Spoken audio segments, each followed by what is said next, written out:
Hai, selamat datang di audiobook novel yang berjudul Nona Menikahi Bocah, karya Ria Mariana, pengisi suara Marina Monalisa. Bab 97, Kebenaran. Saat setengah jam kemudian, Aisyah menepikan mobilnya di sebuah gedung apartemen mewah. Dia menuju ke gedung apartemen Bara. Saat sudah sampai di depan apartemen Bara, ia langsung masuk tanpa mengetuk pintu. Matanya terbelalak saat melihat kakaknya sedang berciuman mesra dengan Sarah di ruang tamu. Rambut Sarah acak-acakan. "Lisa, sudah Kak bilang jangan masuk tanpa permisi," ucap Bara marah. Sarah yang panik segera membenarkan rambutnya. Ia mati gaya dan sangat malu. Dia melihat kedatangan Dewa di belakang Alisa. Dewa melihat Sarah dengan acak-acakan seperti itu, merasa kesal. "Dewa, ini bukan seperti yang kau lihat. Kami tidak melakukan itu," ucap Sarah sangat malu. "Kak Bara, jika kakak memang mencintai Sarah, lebih baik nikahi dia dengan cepat daripada mengotorinya pelan-pelan." Bara tersenyum kecil. Ia merangkul Sarah lalu mengejut pipinya. "Besok aku akan menikahi dia." Sarah terkejut. Ia mendorong Bara lalu berdiri meninggalkan mereka dengan rasa sangat malu. Sementara itu, Bara hanya menghela nafas dan menyuruh mereka masuk. "Kau ingin mengambil gajimu yang kemarin? Biar aku ambil dulu," ucap Bara. "Tidak usah, aku ingin minta penjelasan dari kalian. Mengapa bisa menyembunyikan keberadaan Alisa? Dan kasus kematian Ibu Nona sangat janggal," ucap Dewa. Alisa berdiri. Ia menuding lagi wajah Dewa dengan geram. Tetapi Bara langsung menariknya untuk duduk. Alisa mendengus kesal sembari melipat tangannya di depan dada. "Sepertinya ini tidak bisa disembunyikan lagi. Kakak akan bercerita kepadamu. Tapi berjanjilah jangan bilang ini ke ibu. Karena dia belum tahu tentang Alisa," ucap Bara. Dewa menganggukkan kepala. Telinganya ia buka lebar supaya bisa mendengar penjelasan dari Bara. Dewa memandang wajah Bara seolah tidak berbohong dalam ucapannya. "Ibuku sangat tidak menyukai mami mereka. Apalagi dengan hadirnya Nuna. Membuat ibu begitu membencinya. Ayah memberikan segalanya kepada Nuna. Baik itu uang, benda, emas, dan tanah. Bahkan Alisa juga mendapat bagiannya sama halnya seperti Nuna. Kau tahu sendiri, jika ibuku mencari cara untuk menjatuhkan Nuna, dia mengambil semua pemberian milik Nuna dari ayah," ucap Bara sambil menghela nafas panjang. "Belum lagi semisal ibu tahu jika Nona memiliki saudara kembar yang masih hidup, ibu akan mengambil semua yang memiliki Alisa," sambung Bara. Dewa menekan alisnya. Sebuah penjelasan Bara yang tidak masuk akal.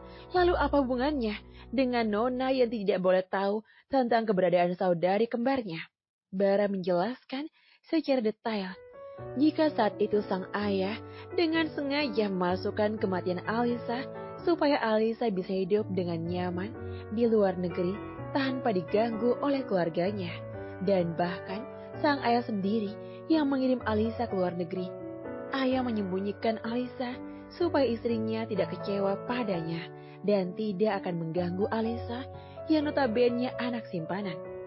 "Tapi Kak Bara, apakah Ibu Nona meninggal karena penyakit? Nona bahkan punya surat wasiat dari Alisa.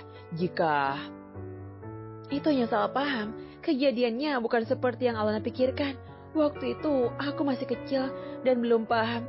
Jadi aku menulis apa yang aku simpulkan sendiri," ucap Alisa memotong pembicaraan Dewa. "Jadi yang dipikirkan Nona semua salah paham?" tanya Dewa. Alisa menganggukkan kepalanya. Dewa berdiri. Ia bertemu dengan Nona. Dia harus menjelaskan semuanya sendiri. Bara juga setuju karena rahasia ini sudah terlalu lama terpendam. Alisa menepis tangan Dewa. "Aku belum siap. Aku masih punya alasan sendiri untuk tidak bertemu Alona. Jangan paksa aku." Alisa langsung keluar dari apartemen Bara tanpa permisi.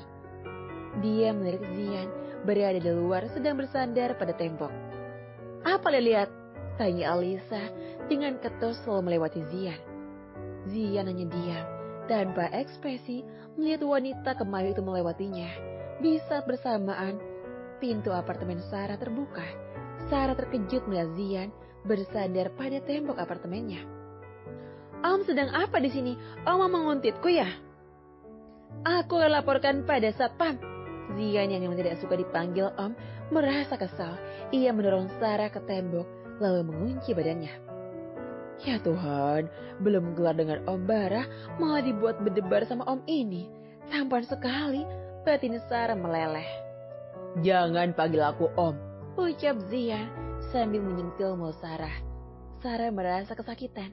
Ia menggosok-gosok bibirnya supaya rasa sakit itu hilang.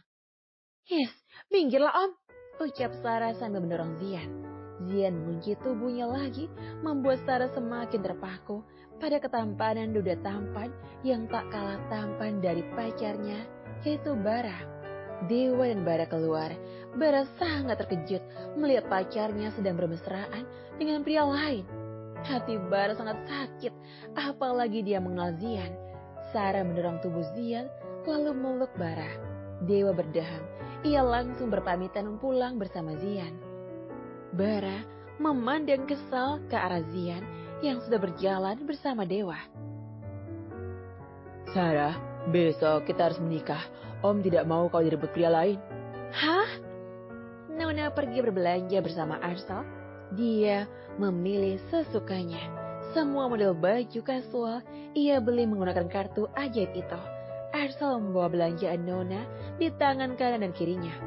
"Nona, maaf jika lancang. Tangan saya sudah tidak muat lagi memegangi belanjaan Anda," ucap Arsal. Nona menatap tajam ke arah Arsal. Arsal seketika itu bersiul lalu mengalihkan pandangan. Nona melanjutkan memilih pakaian lagi, lalu matanya tak sengaja melihat arah iparnya yaitu Sita, istri Bagas bersama pria lain. Sita yang mengetahui keberadaan Nona hanya malingkan wajah dan pergi bersama pria barunya. Mereka kan belum resmi bercerai. Nona mencoba menelpon Bagas, tetapi yang mengangkat adalah ibu tirinya. "Bu, di mana Kak Bagas?" tanya Nona. "Ada apa?" "Kak Sita pergi bersama pria lain." "Jangan bahas Sita di depan Bagas. Bagas sedang sakit. Jika kau menganggap Bagas kakakmu, harusnya datang ke sini untuk menjenguknya. Dasar adik tidak tahu diri, tidak tahu diuntung," ucap ibu. Dasar nek lampir, kenapa aku malah kena marah? Nona menutup teleponnya. Ia menarik Arsal untuk pergi ke rumah ibunya. Sejat-jatnya Bagas kepada Nona, tetapi ia tetap kakak Nona sama seperti Bara. Nona mengajak sekalian Dewa untuk menyenguk Bagas. Dewa setuju dan mereka akan bertemu di sana. Sesampainya di sana, ibu tiri Nona menyambut mereka dengan wajah tidak suka. Apalagi melihat Dewa, menantu miskinnya yang membuatnya merinding. "Bagas berada di kamarnya, jangan bahas itu di depan Bagas," ucap ibu. Jawab Nona singkat. Nona dan Dewa masuk kamar Bagas. Rupanya Bagas sedang berbaring dan terlihat matanya begitu sayu. Bagas yang mendengar pintu terbuka seketika memandangi mereka. "Kak Bagas, tidak apa-apa?" tanya Nona mendekat. "Jika kalian datang untuk menertawakanku, lebih baik pulang saja." Nona tersenyum kecil. Ia duduk di bibir ranjang sambil menggenggam tangan Bagas. "Apa aku pernah menertawakan kakak jika kakak sedang sakit? Justru kakak yang sering menertawakanku saat aku terjatuh," ucap Nona memandang wajah Bagas dengan lekat. Udah baca cerita ini belum? Udah tamat dan hanya 50 bab saja. Menceritakan Om Dokter Duda Tampan menaklukkan istrinya yang masih bocah labil. Kalau kamu mau dengar audiobook lebih banyak dan gratis, segera download Audiotune.